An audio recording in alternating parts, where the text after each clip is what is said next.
right. Welcome to the second episode of AdLeaks TV, everybody. This is where we go over the week in review from January 2nd to January 9th. I mentioned this in the last episode, but I want to do another reminder here, okay? Chinese New Year is coming up January 25th to February 8th, okay? Pretty much everything is shut down in China during that time. Talk to your suppliers, etc. Make sure that you're not gonna be impacted. I literally see people go out of business every year from this that don't know about it, so please make sure you're good to go there. I also wanna throw a very special shout out to Dino Panopoulos for doing his awesome weekend reviews every week. That's what's making this possible in the first place, so thank you, Dino. We really appreciate it. I hope everybody enjoyed the first episode of AdLeaks TV. So we're gonna try a few different things here to see what you guys like most, okay? But anything, comments, questions, etc., please comment below and let me know, okay? So we can incorporate it into future episodes. This is still kind of a work in progress, all right? I also want to let all of you guys know that I'm going to be going over questions at the end of this. And please, if you want me to answer your questions, please comment on this episode below in the comments here, okay? For me to go over next week, and then I'll go over them on next week's video, etc., okay? So you can get all your questions answered by me, all right? For your convenience, links to any of the posts or videos I talk about in this video, okay, are all gonna be in the post above the video, right here. So all the links and everything you need are right there to see all the full posts, all right? And now a word from our trusted partners. Action! Brace yourself! Hi, I'm Travis, and this is Chamber Media, where we make high-end productions for Facebook and YouTube ads. We took Transparent Labs from 2 million to 24 million in revenue in just 2 years. We took Mr. Cool from 10 million to over $36 million a year. So go to our website, watch our videos, look at our case studies, take a big, long, unadulterated peek. So we have a little bit of housekeeping stuff to go over, guys. I want to announce the winners of the December contest, okay, from AdLeaks. First place goes to none other than Nicholas Harvey, okay? He gets a ticket to one of my masterminds or my retreats, so congratulations, Nicholas. Second place went to Dan Waldrop. He gets 5 months of free AdLeaks Platinum. That's awesome. Congratulations, Dan. And third place, none other than Ken Nowak. He got an awesome AdLeaks swag box, so thank you for that, everybody. We're also gonna be having a contest coming up in February, okay? That's gonna start February 1st, so gear up your content. Get ready. It's gonna be lots of awesome prizes again, okay? Next order of business, we're creating a round table of advertisers that are spending at least $1 million a month or more in AdLeaks, okay? And we're gonna get like 5 or 6 of us together basically, just to go over trends we're seeing, tactics, what's working, what's not.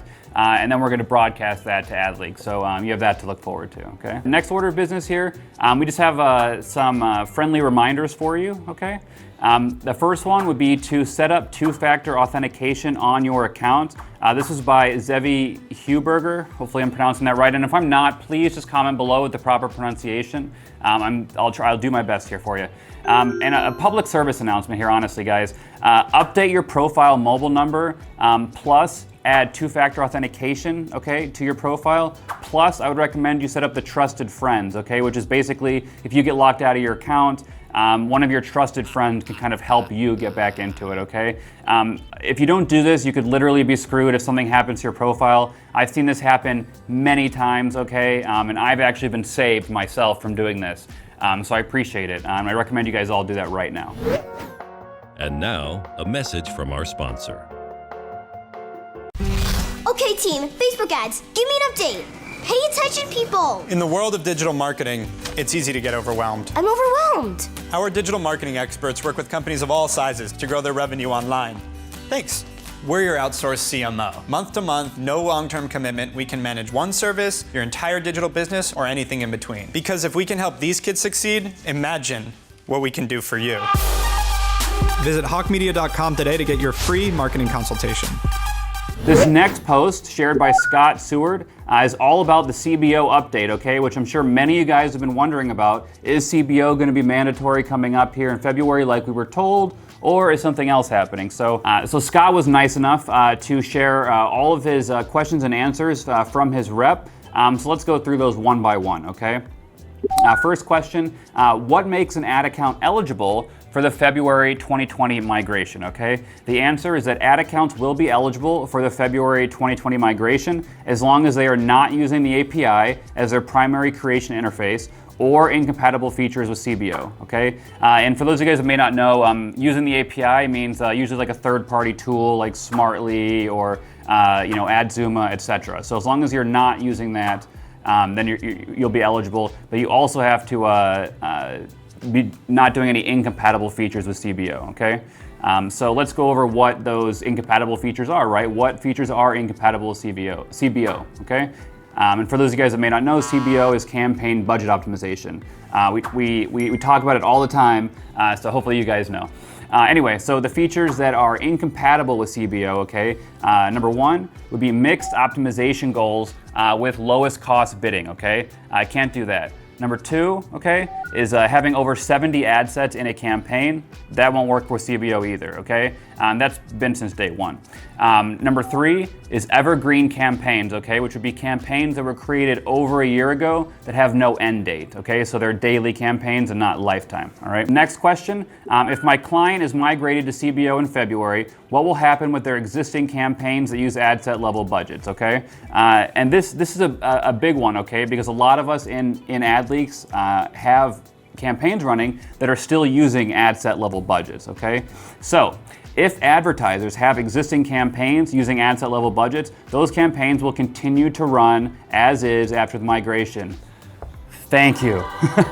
I was really nervous about that myself because I found that CBO is working for some of my strategies, but in general, I'm still really loving ad set budget for the majority of stuff. But you guys need to know that Facebook is telling us that we will have limited edit functionality for those ad set budget campaigns. So I would recommend that you set a bunch up now. We don't know exactly how they're gonna limit the edit functionality. Maybe you won't be able to change the targeting. Maybe you'll only be able to change budget. We don't really know. So just kind of be ready for that just in case, okay? This next question, okay, do we anticipate other migrations after February 2020? Long story short, the answer is yes. And Facebook wants to have all accounts using CBO exclusively by 2021. So basically, guys, they pushed the CBO mandatory out for at least a year, okay? So we have until 2021 at least. Who knows, they may even push it back further, okay? But personally, I think that's great news, okay? So basically, they're pushing everyone to CBO, but we know they need more time, okay? We've seen that ourselves, right? So thank you for the update, Scott. Really appreciate it. This next post by Nicholas Harvey showed how Cambridge Analytica, there was a leak showing the global manipulation is out of control, okay? So it exposes manipulation. It was a great article, actually, and it exposes manipulation similar to what went on in the UK and the US. If you guys are kind of familiar with the story, hopefully you are. But it's actually going on in over 68 countries around the world, okay? And all signs point to things getting worse in this case and not better, okay? They also exposed a bunch of ways that Cambridge Analytica set up networks of shell companies to funnel dark money, they call it, into political campaigns and to candidates, not only in the US, but all over the world, okay?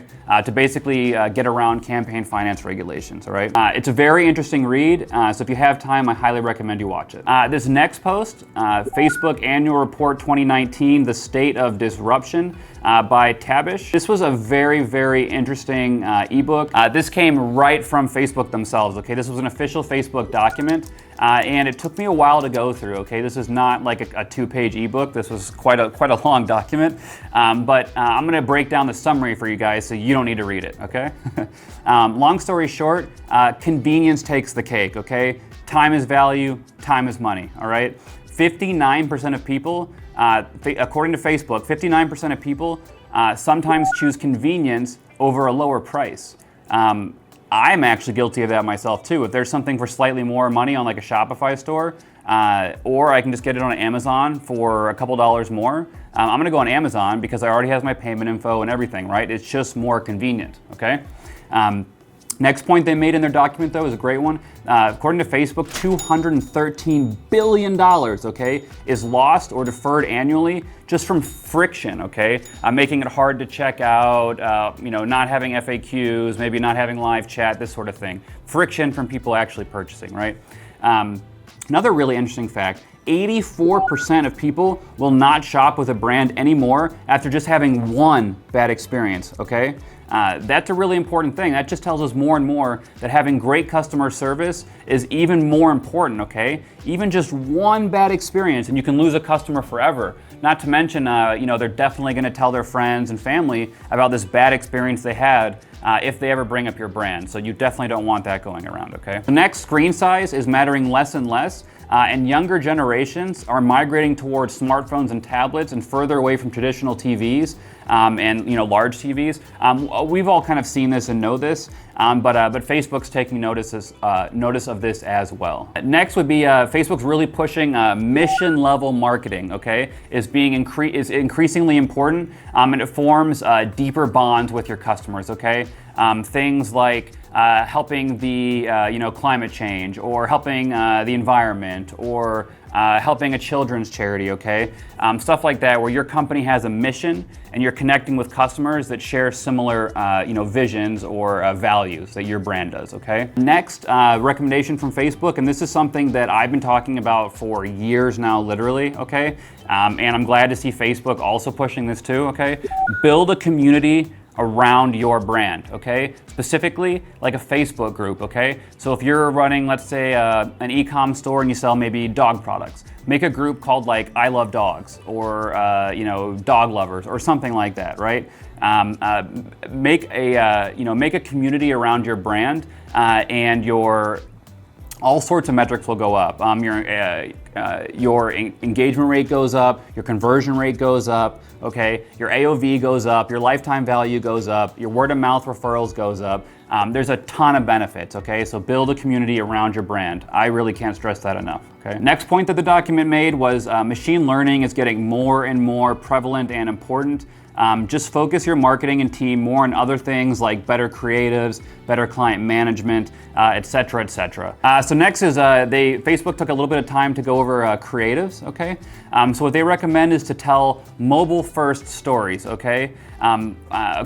Facebook says themselves, fight for every second of viewer time, okay? And that's what you need to be doing, all right? Recent studies show that it takes only 400 milliseconds, okay, for a consumer's mind to form an imprint about your ad, positive or negative, okay? And they have an emotional response to it in the time it takes for one heartbeat, all right? Literally, they form an emotional response to your brand in a heartbeat, okay? So it's really, really important that you do creatives properly, okay? And the last part of this document that I thought was really interesting was that Facebook recommends something that I'd recommend as well, but that I've seen actively discussed in AdLeaks here. So Facebook recommends that you mix video creatives with static creatives together in one campaign for the best performance, okay? The reason for this is that in each ad set, all right, when Facebook's deciding which ad to show in the auction, all right, maybe if someone's at home on Wi-Fi, they're gonna show them video, okay? Whereas maybe if they're out with no Wi-Fi on a slow, and they don't have good cell phone signal, that's when Facebook's probably gonna show them a static ad, a static image, rather than a video, okay? So if you wanna reach your demographic and your audience kind of no matter where they are in their day, you really need to mix video and static together, okay, for the best performance. I've seen this personally as well. So that's it for the Facebook document there. I do recommend, if you have time, that you do read the whole thing. There was some other interesting tidbits in there, but I'll leave that for you guys to figure out, all right? This next post, shared by Josh Graham, was an article about IBM launching their advertising accelerator with Watson, okay? So those of you guys that don't know, IBM has been pretty big into AI actually for years now, okay? And their AI is called Watson, all right? So what's pretty cool is that they formally have announced now that Watson is coming to advertising management, all right, with their advertising accelerator program, okay? So basically it's more personalized, more targeted, etc. It didn't list where these ads would be seen, on their platform. I would assume it maybe plug into display inventory, but we're definitely looking forward to that. And we can see more things moving in the direction of artificial intelligence in advertising, so that's really cool. This next post I really loved, and was shared by none other than Rutger Toll. Love it, great content all the time, highly recommend you check out all of his posts. This specific post was an announcement by ManyChat that they're launching SMS and email channels with full support This is huge, okay? ManyChat is going over to be a full-stop SMS and email automation platform, so you won't be forced to use only Facebook Messenger, okay? You'll be able to SMS people, do email automation, etc., all in one place, as well as obviously Facebook Messenger. But this is going to make it a lot easier, and I think going to give ManyChat a big leg up on the competition. Now we get to the video post. So the first one here was by Marty Marion, a friend of mine, and I really loved this video. It's the basics. It's called SEO on Fire. It was part 1. Okay, it's about a 30-minute long video. There's honestly so much value in there that it would be too much for me to try to summarize it on AdLeaks TV here. It's about a half hour. I highly recommend you watch it though if you want to up your SEO game. Great content here shared by Marty. Thank you, Marty. This next post is from Nicholas Ayers. And this is about now that you can use conversion tags with YouTube ads, and you need it to scale basically. So for those of you that aren't as familiar with YouTube ads as you may be with other platforms, conversion tags in YouTube are basically like standard pixel events in Facebook, where you can have lead or purchase or ad payment info or add to cart, etc. Across all your across your entire website.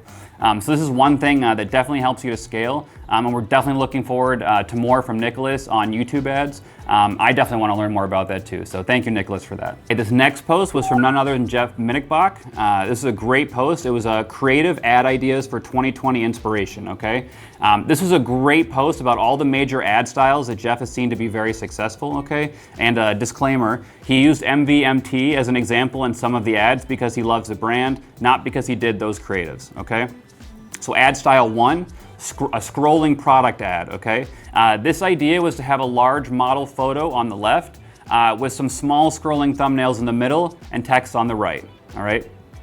Ad style number 2 is gonna be an animated ebook/ebook ad. This is a great way to show any kind of book or ebook in a creative way, much more appealing and attention grabbing than just showing a static image of a book, right? We've all seen those, all right?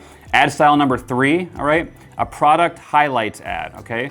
This was made from a static lifestyle photo, but Jeff added animated dashed lines outlining the seams of the jeans and used animated lines and text to highlight the features. Very cool. Ad style number 4, a custom video holder, okay? This was mostly a graphic-based ad, but then they created a video holder where brands could run an actual video ad inside the placeholder, but then also have products slowly scrolling and changing across the footer, which is super cool, right? For ad style 5, this is the animated pop-up style ad, okay? This was a video that Jeff did for a national conference for the A&E Flip This House stars, okay, to drive sales to their seminars, all right? He calls it an animated pop-up style ad where he layers the video in Photoshop and then he has all the different elements popping up in sequence, okay? Super cool. Ad style number 6, all right, is the cinematograph, all right? On this one, they actually removed the ocean from the book, okay, and replaced it with actual video footage of moving water, and it matched almost perfectly. These cinematograph style ads are great for grabbing attention, and I'm pretty sure there's so many apps out there that can make these, and there definitely are, okay? One of them is Flixel, so you guys can check that out. All right, ad style number 7, okay, is rotating speakers ad, okay? If you're hosting or participating in any kind of upcoming events, these ads are a great way to show off the speakers in a single asset to avoid needing all sorts of images of carousel ads and stuff, okay? They use Adobe After Effects to make the speakers rotate around with the appropriate names changing and appearing as well. Very cool. Ad style number 8, okay? This is the animated book or ebook ad, but the advanced one, okay? So just like the first one, number 2 ad style, except for way more advanced, all right? Basically, there are some After Effects templates out there that these can be done through, and they're a great way to show off any kind of multi-page document or physical book, okay? Super cool. All right, ad style number 9, all right? Rotating product ad, okay? If you can take photos of different angles of your product, you can make these, all right? We stitched together, or Jeff stitched together, a ton of photos from TrueCar and then put them all together to make a 360-degree spinning video ad for their employee buying program through Sam's Club. Very cool. Ad style number 10, okay? A video ad from static photos. Jeff and both myself are still huge believers in making animated style videos for products or services that only have photos and no video footage, okay? You don't necessarily need high-end videos just to make a video ad, and this example will show you how they took photographs and added them into their own moving pieces to bring more life to it and give the illusion of video, okay? And thanks, Jeff, for that awesome share. That was great. This next post is by Rutger as well. How to use a messenger bot to segment subscribers, okay? This was a great video, especially if you need to learn more about messenger bots. So in this video, Rutger walks you through the exact steps on how you can use a messenger bot to segment subscribers, okay? This flow is built to be bulletproof, okay? And to incentivize subscribers to give you more information, all right? And then based on that information, okay, we're able to create micro segments, okay, that you can use to create highly relevant micro campaigns, all right, that target these subscribers with ads, SMS, email, and Messenger, okay? This is a really, really great video, and I highly recommend you check it out. Next is a great post by Gil David about how to make multi-country catalogs, okay? So Facebook released this functionality not long ago, okay? And in a nutshell, it means that you can display ads from one single product catalog in whatever currency or language best suits the users seeing your ads, okay? Without having to pay extra for dedicated apps to try to accomplish a similar thing, or without having to have like 10 different catalogs set up for each country, okay? What this means, all right, is that you can combine all the data under one catalog, which should improve the quality of any audience you generate from that catalog, okay? It's also now Facebook's recommended catalog setup for anyone advertising globally, okay?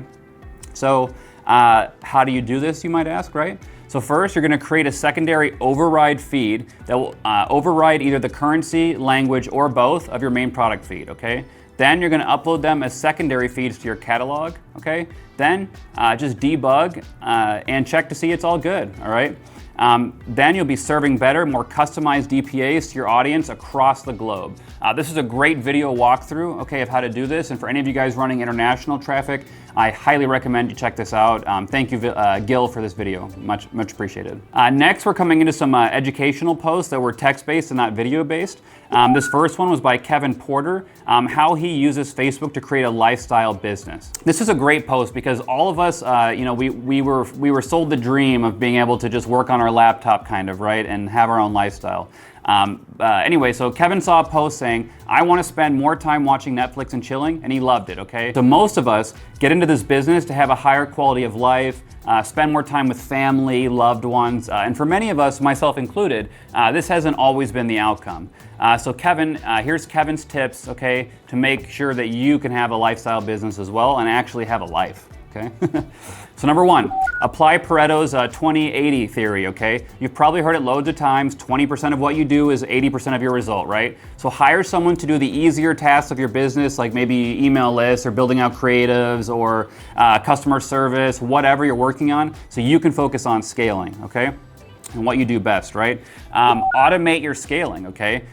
Test a lot of creatives, all right? When you hit that desired CPA, start scaling, all right? What Kevin recommends, okay, is that he usually starts with 2 campaigns with 5 ad sets each, with all big audiences and all different audiences, okay? Then he begins duping and scaling out to new audiences and new bid strategies. Super simple, right? Set up your automated rules using RevealBot, okay? And for details on these automated rules, I do recommend you check out one of my videos in the unit section on automation rules that I always use with RevealBot. There's 5 rules I always use. Definitely do that. Next, try to make as much as you can recurring in your business, okay? I'm a big believer of this as well, and Kevin even does it with his digital course.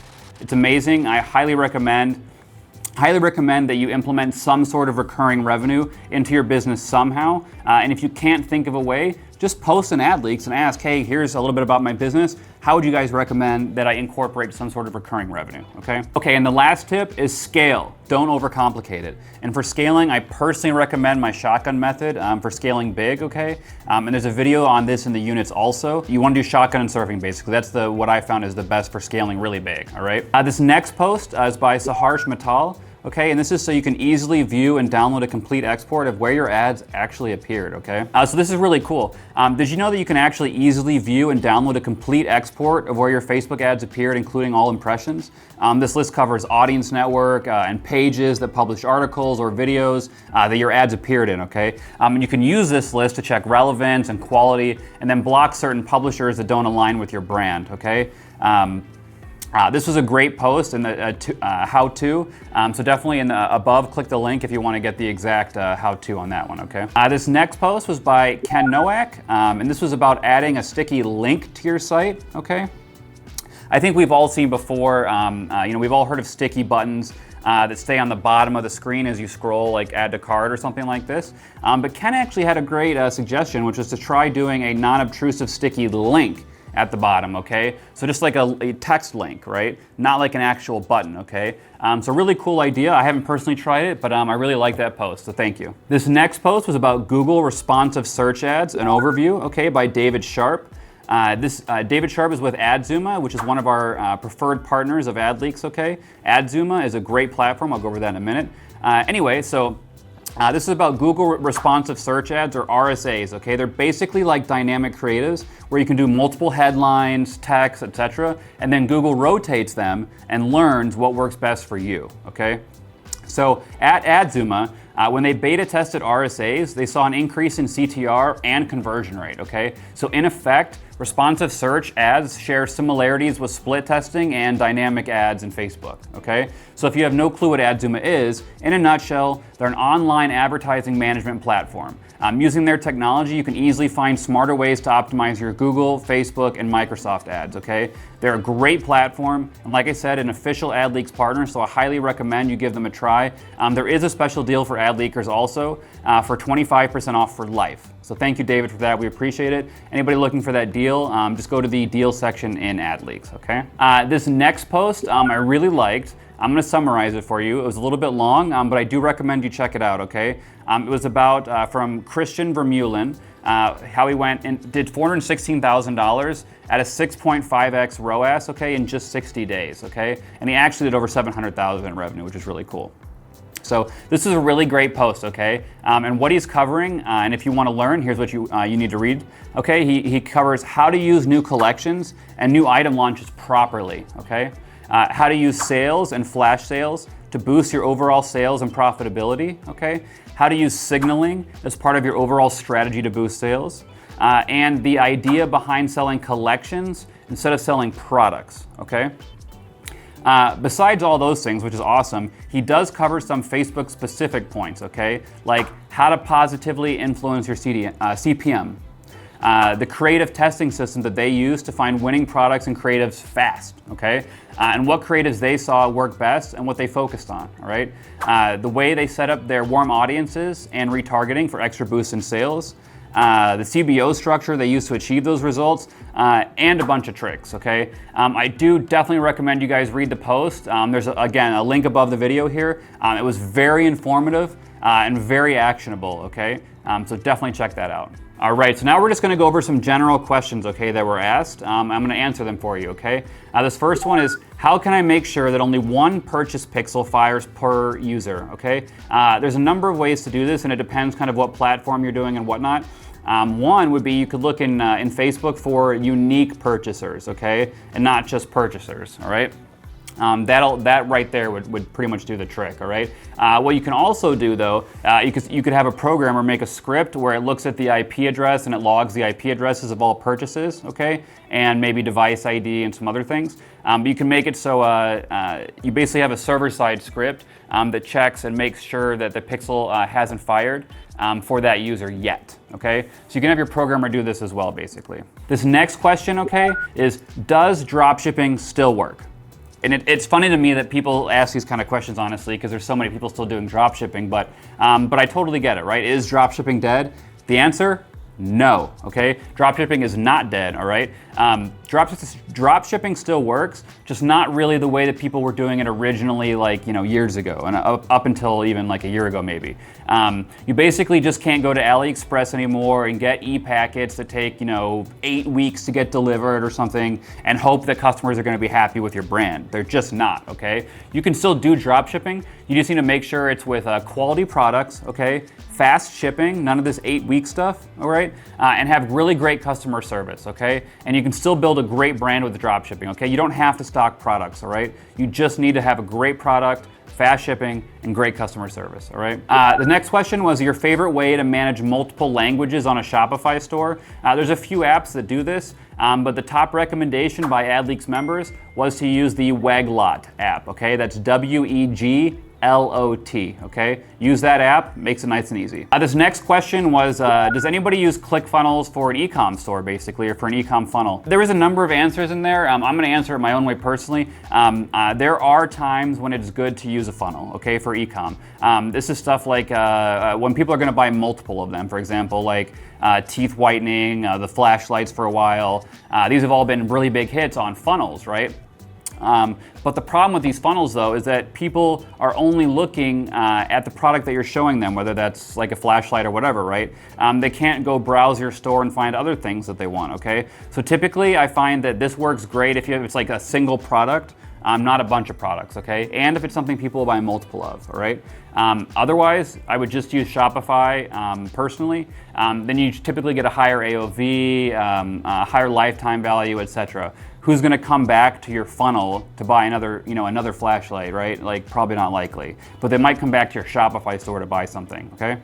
So I personally recommend you just use Shopify. All right, this next question was, how do you handle a campaign that's tanking for 3 days, okay?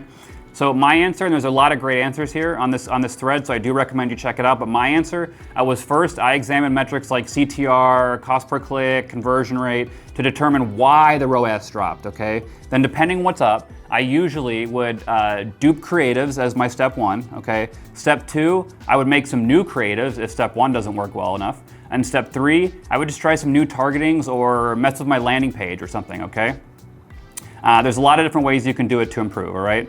But it definitely depends on the specifics. All right, so hopefully you guys like this episode of AdLeaks TV, okay? Next, I don't know if all of you saw this, but I did post a thread in AdLeaks a few days ago asking if you had questions for me to answer, to put them in the comments, okay? And I'm gonna answer them right now for you, all right?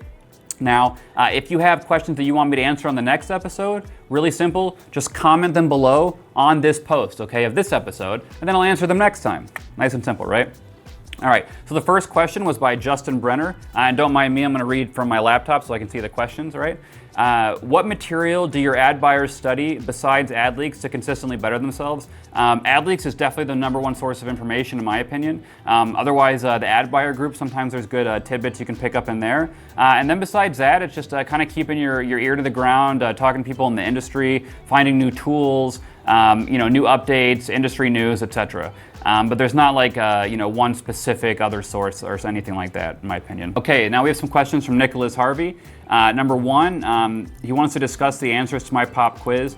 Basically, my quiz was asking, what do you do if your campaigns are not spending the full amount of your budget, okay? There's no penalties, nothing like that. What do you do? The answer that I was personally looking for was just, and I said it was on auto bid, okay, in the question. So what I would recommend is to change it to manual bid and then just up your bid. Nice and simple, that usually would fix the problem. There were a lot of other great answers as well though, so I do recommend you guys check out that thread, all right? Nicholas asks, what methods are you using for new accounts, new pixels, no data, etc.? He's asking if I use my 3-8 method out of the gate or what I use. I do typically still use my 3-8, but usually I'll X-nay on the video views campaign now.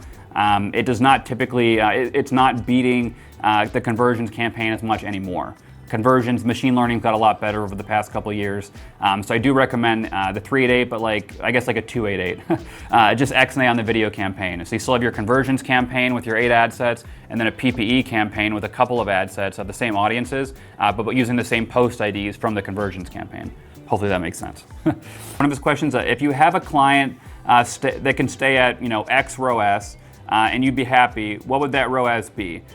There's no set answer for that. For some brands, they're okay with a 1.5 ROAS. Other brands need a 3 to be profitable or to be to stay afloat. But ultimately, you guys need to get used to and get your clients used to, okay, just breaking even, if not losing a little bit on top of funnel traffic, okay, and really picking up the profit in lifetime value and retargeting, okay, middle funnel and bottom of funnel basically, and then lifetime value.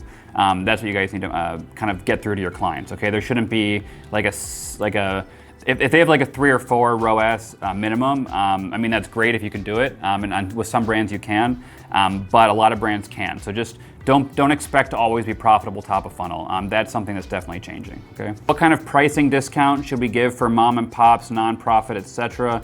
I don't know if he's talking about as an agency or if you're just an e-com store. If it's an e-com store, I mean, I probably wouldn't give them discounts, I guess. But if you're an agency, I mean, up to you. I don't know, whatever you can do it at, if it's a nonprofit or something like that. For mom and pop stores, I don't know. I mean, if that's your business model, then I'm assuming you already have a set pricing model for mom and pops, because that's going to be completely different than like a Pepsi or something, you know? And then Nicholas would also like me to rank, in my opinion, rank in importance for 2020 with Pinterest, Google Ads, Snapchat, and TikTok. My personal opinion would be, this is completely dependent on your demo, okay?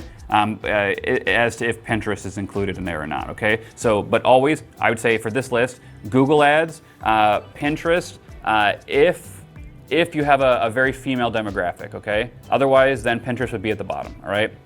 Next would be Snapchat, then TikTok, okay? TikTok is up and coming, obviously, but the demographic is even younger than Snapchat, okay? Snapchat already kind of has a younger demographic. TikTok's even younger, okay? So if you have products that appeal to that age, or you know, to parents of kids that age, and you want to hit the kids with those ads so they ask their parents to buy them those products or whatever, that would totally work. But for a lot of us out there, you know, where our targeting is a lot of times like 30 or 40 plus age-wise, Snapchat and TikTok are still not highly relevant. Snapchat would be a lot more relevant than TikTok though for that. So anyway, that's my answer. There's a handful of questions more here. Another one from Justin Brenner. What is the biggest thing that most media buyers lack? Okay, and I will say that it's probably discipline, honestly, and maybe analytical ability. Okay, when you're a media or creative, honestly, some media buyers will be like great at you know, analyzing data, but then not as great as you know, at creating creatives or being creative, right? So they all kind of lack one or the other, I found. And if they don't, then you don't keep them very long. Justin asks also, what is my favorite analytical tool? I'd say at the moment, or overall, it depends what we're analyzing, right? Like if we're analyzing click sessions or something, then it would be different. But overall, I'd just say Google Analytics. It's awesome. You have to really kind of mess with it though to like really get familiar with it and like customize your views and stuff like that, but it is super powerful. Jeremy Sunny asks, what metrics do I choose to report to clients for e-commerce? What about lead gen and local? So for e-commerce, typically we're looking at obviously total spend, number of purchases, cost per purchase, ROAS, and maybe lifetime value. Those would be the ones I can think of off the top of my head. Then you'd also want to show ideally like you know, a trend, like you know, are you 20% better than last month or worse or whatever, you know, so like how you did compared to the month before as well. For lead generation, it'd be similar: amount spent, number of leads, cost per lead. Then ideally, if you have stuff like contact rate or sign up rate or something like that would be nice. And then for local, that's going to be a little tougher because it depends what you're doing. But for that, ideally you're having people, you know, use some sort of coupon at the register or something that allows you to track it. But local is a little bit different. So, all right, Thien, he asks how to keep the results consistent, right? That's kind of a vague question. There's a number of ways. My favorite way is to use the shotgun and surfing method. That's the way to be consistent at scale. Okay, you do have to spend like a lot of money to use that method, at least a few $1,000s a day, minimum. But I found that otherwise your results just won't be that consistent when you're only spending like $500 a day. You might have like $70 on that ad set and $100 on that ad set and $40 on that ad set. And when your conversions maybe cost $30 or $40, and you're only getting like 10 a day total across your whole ad account, you can't expect it to be consistent, okay? You're not feeding Facebook enough data, all right? Eduardo asks, how does surfing with CBO work properly? He keeps testing it, but he doesn't get consistent results, especially not when he uses automation. So Eduardo, it works very similar to surfing with ad set budgets. So with ad set budgets, I always recommend you have at least 8 to 10 conversions for the day before you surf, okay? And don't surf too late.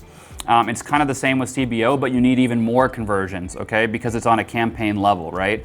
So on a campaign level, it depends how many ad sets you have, okay? But let's say maybe a rule of thumb would be maybe like 5 conversions per ad set. So if you have 5 ad sets in your CBO, then you should have maybe 25 conversions on your CBO total, even if there's not 5 on each ad set, right? But 25 total before you serve.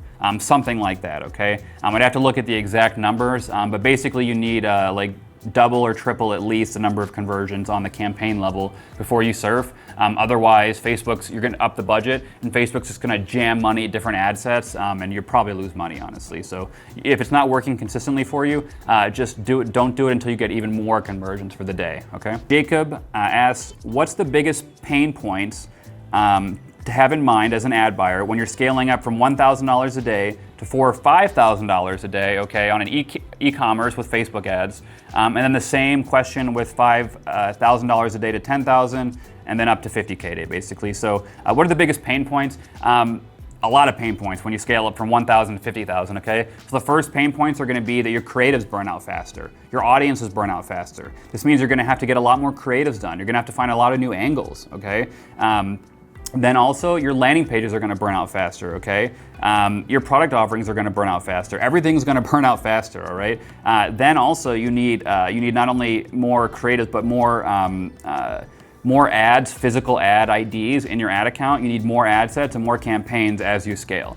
Put it this way, you can't scale up to 50K a day, at least not profitably very well, if you had one campaign, one ad set, and one ad, right? Spending 50K a day. That just wouldn't work, right? We all know this.